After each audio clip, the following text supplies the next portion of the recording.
Ang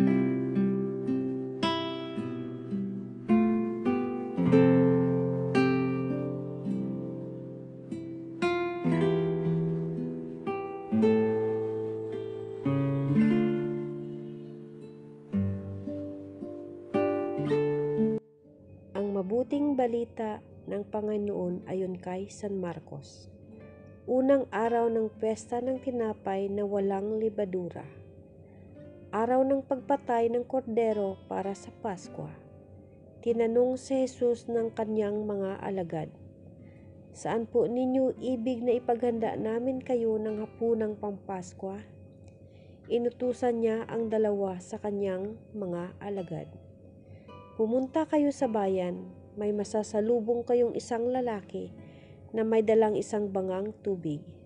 Sundan ninyo siya sa bahay na kanyang papasukan at sabihin ninyo sa may-ari, 'Ipinatatanong po ng guro kung saang silid siya maaaring kumain ng hapunang Pampaskwa,' kasalo ng kanyang mga alagad.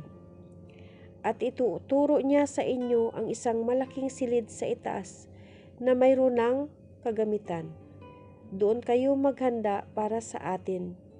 Nagtungo sa bayan ang mga alagad at natagpuan nga nila roon ang lahat, gaya ng sinabi niya sa kanila, at inihanda nila ang hapunang Pampaskwa.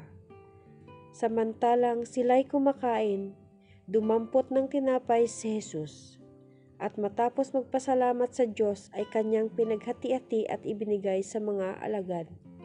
"Kunin ninyo ito, ang aking katawan," wika niya.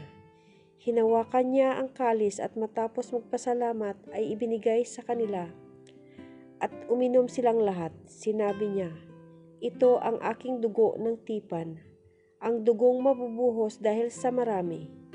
Sinasabi ko sa inyo, hindi na ako iinom ng alak na mula sa ubas hanggang sa araw na inumin ko ang bagong alak sa kaharian ng Diyos." Umamit sila ng isang imno at pagkatapos nagtungo sa bundok ng Olibo, ang mabuting balita ng Panginoon.